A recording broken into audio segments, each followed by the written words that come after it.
भेद के अनुसार इसके लक्षण पढ़ लेते हैं। आमवाद प्रधान, पित्त प्रधान आमवाद के लक्षण, कफ प्रधान आमवाद के लक्षण और सन्निपात आमवाद के लक्षण। ठीक है, तो लक्षणों के आधार पर आमवाद के भेद एवं लक्षण पढ़ेंगे आज हम। ठीक है, थोड़ा सा चैप्टर रह रहा है, बस मुश्किल से आज आधे घंटे का ही होगा। तो इसमें सबसे पहले लिखिएगा तिरु अवस्था,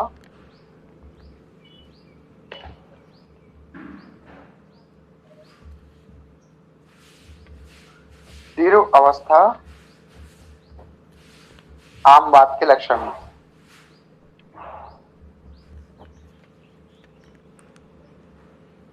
फिर इसमें लिखो आमवाद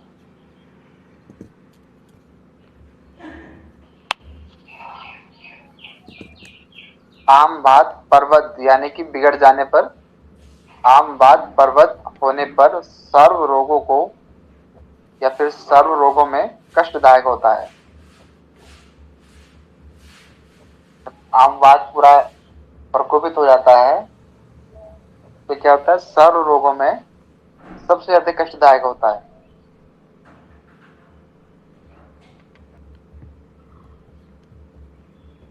अब इस नंबर एक लिखिए हस्त,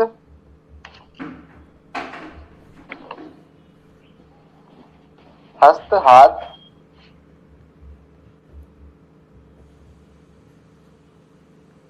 सिर,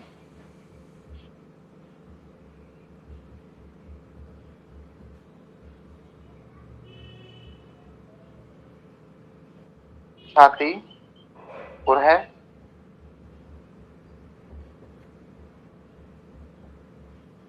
रिस्ट जॉइंट और नी जॉइंट,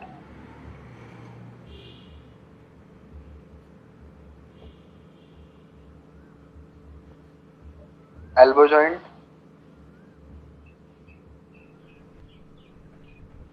एंकल जॉइंट और शोल्डर जॉइंट।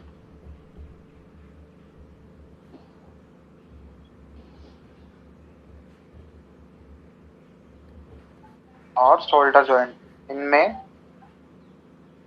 सूल रहित शोथ उत्पन्न होता है।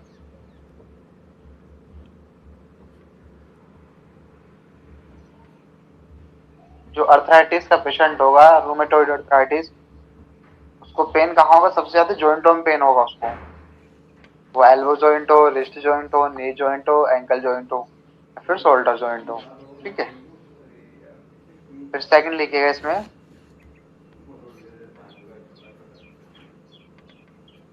Loss of appetite, loss of appetite,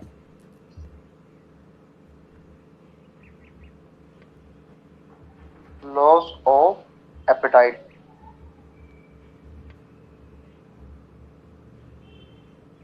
next लिखिए इसमें anorexia,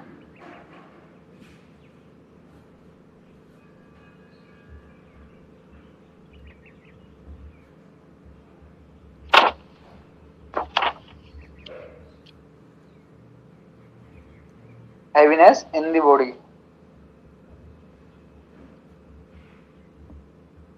heaviness in the body.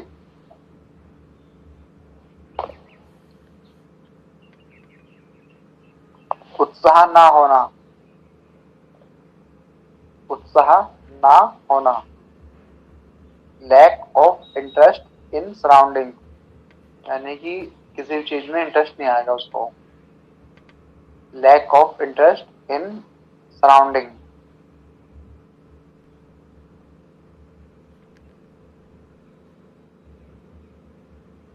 टेस्टलेसनेस, ठीक है, कोई भी टेस्ट नहीं आएगा, टेस्टलेसनेस।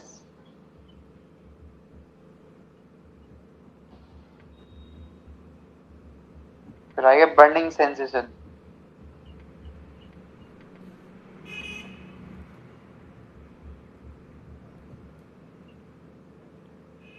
Burning sensation.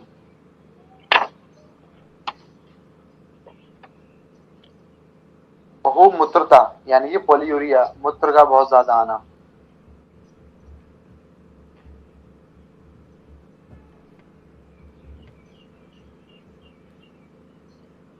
पॉलीयूरिया।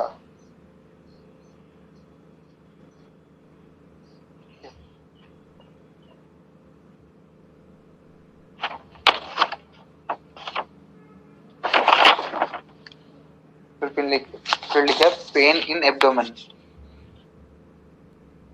कोक्सीशोल, हिंदी में इसको लिखते हैं कोक्सीशोल लिखना, फिर ब्रैकेट में pain in abdomen.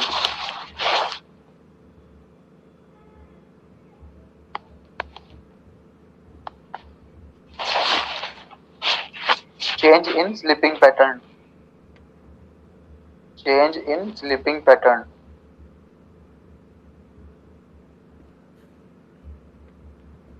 Change in sleeping pattern. फिर लिखिए पॉलीडिप्सिया,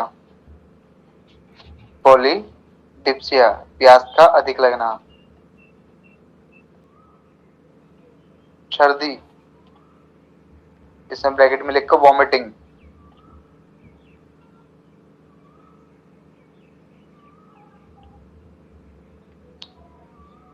फिर लिखना भ्रम, भ्रमित हो जाना, वर्टिगो।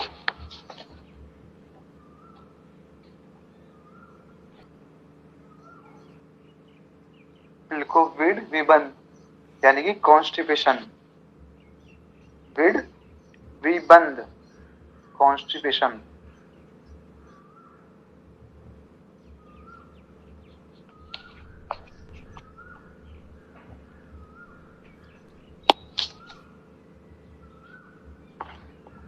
लिखो आंत्रकोजन, गार्गलिंग साउंड इन एब्डोमेन,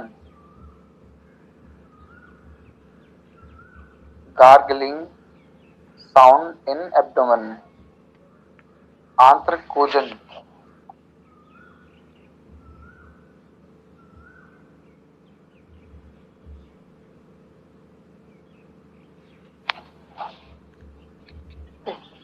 ये हो गए हमारे सिम्टम्स, ठीक है।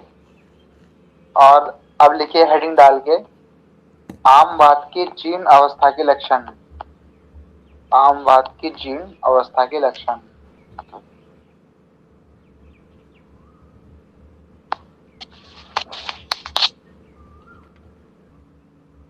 आम वात की जीर्ण अवस्था में, आम वात की जीर्ण अवस्था में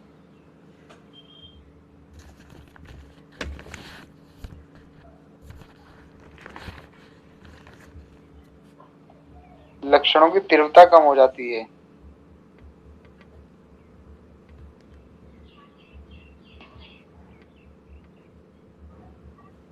लेकिन उसमें स्थायी रूप से, लेकिन उसमें स्थायी रूप में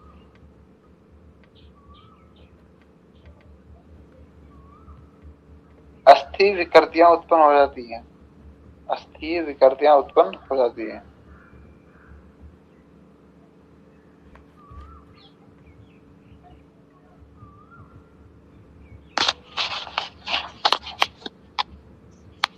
फिर इसमें अस्थि विकृति, अस्थि विकृति यानी deformity, deformity in body joint,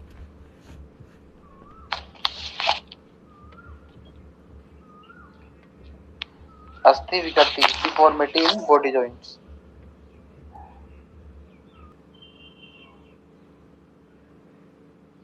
फिर लिखिए अंगुष्ठ का मणिबंध संधि की ओर, अंगुष्ठ का मणिबंध संधि की ओर तथा उंगलियों का बाहर आना।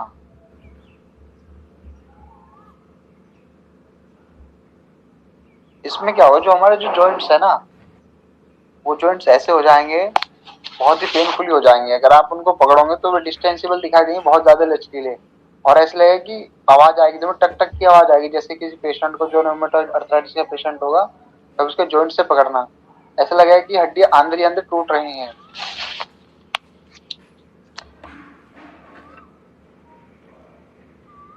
ठीक है। इसमें एक लाइन और ऐड कर लीजिए, मांसपेशी, मांसपेशी कोमा कंडरा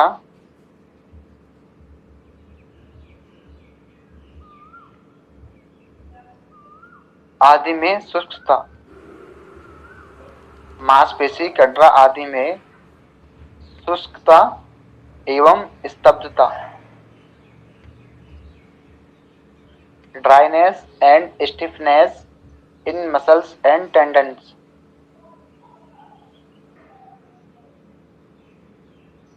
फिर लिखिए इसमें साध्य साध्यता। अभी रोग कैसा होगा, साध्य होगा, असाध्य होगा, कर्ष साध्य होगा।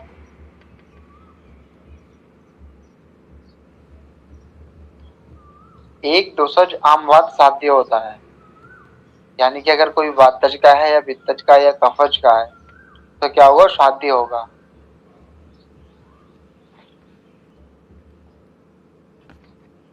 दी दोषज आमवात याप्य होगा, यानी जिसमें दो दोष होंगे, वात या पित्त हो या पित्त कफ हो या कफ वात हो, वो क्या होगा, याप्य होगा।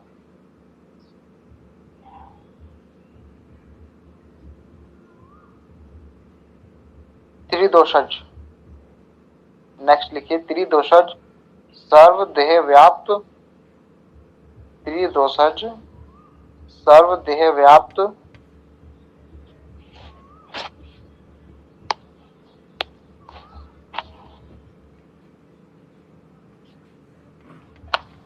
त्रिदोषज सर्वदेह व्याप्त शोथ युक्त आमवात कर्ष साध्य होता है।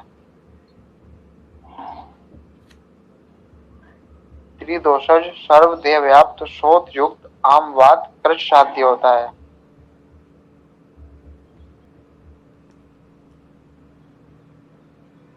फिर नेक्स्ट देखिए, बलवान व्यक्ति में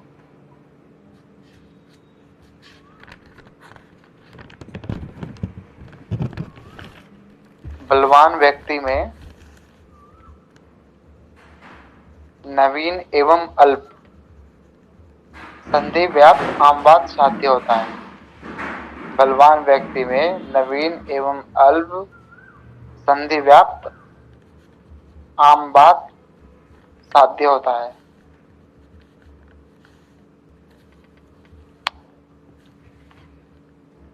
बलवान व्यक्ति में नवीन एवं अल्प संधि व्याप्त आमवात साध्य होता है। फिर नेक्स्ट लिखिए, आमवात प्रकोपित होने पर सर्व रोगों में कष्टदायक होता है।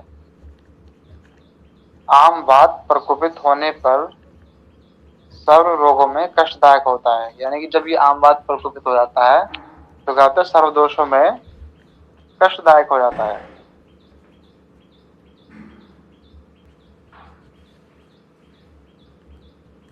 तो नेक्स्ट लिखिए, वर्षा ऋतु में या शीतल जल आहार विहार सेवन के पश्चात, वर्षा ऋतु में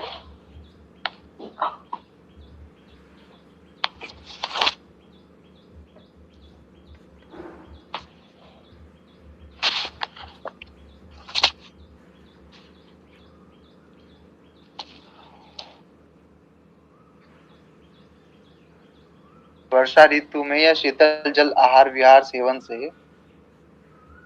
के पश्चात आमवात तिरु स्वरूप में उत्पन्न होता है।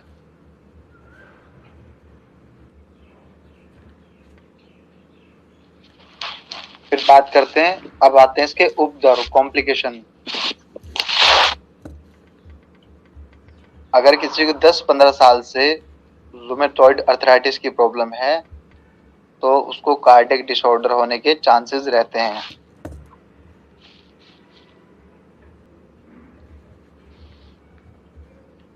कॉम्प्लिकेशन में सबसे पहला कॉम्प्लिकेशन लिखिए उसको, कार्डियक डिसऑर्डर। ये बड़ा डेंजरस होता है। और एक पेशेंट था, लगभग 8 से 10 दिन पेशेंट वेंटिलेटर पे गई थी, फीमेल पेशेंट थी। उनको इस्केमिक हार्ट डिसीज और एक और डिसीज थी, रूमेटॉइड हार्ट डिसीज। वेंटिलेटर पे रही है बट वो बचना उसका मुमकिन नहीं हुआ है। लास्ट मोमेंट पे कुछ दिन रुके वेंटी पे, फिर उसके बाद वो एक्सपायर हो गई थी पेशेंट। तो जिनको 10-15 साल से रूमेटॉइड अर्थराइटिस की प्रॉब्लम है और फिर उनको हार्ट की प्रॉब्लम हो गई है तो ज्यादा क्रिटिकल हो जाता है केस। फिर सेकंड लिखिए में डिप्रेशन।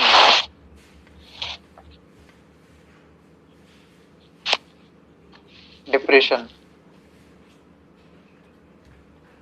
अवसाद, ठीक है। फिर थर्ड लिखिए इसमें मानसिक तनाव, stress.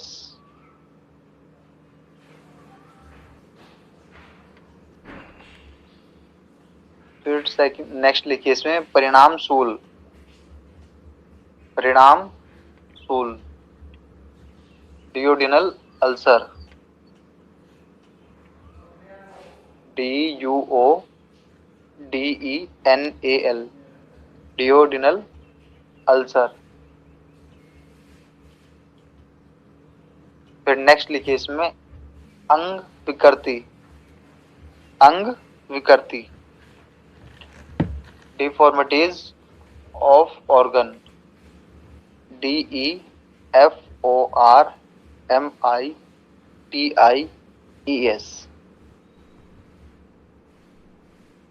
deformities of organ and joints।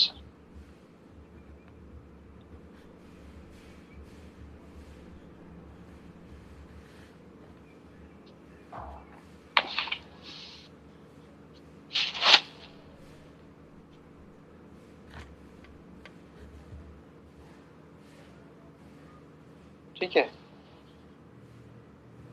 कल हम इसका मॉडर्न पढ़ेंगे, पहले इसका मॉडर्न पढ़ेंगे फिर एनीमिया का मॉडर्न पढ़ लेंगे।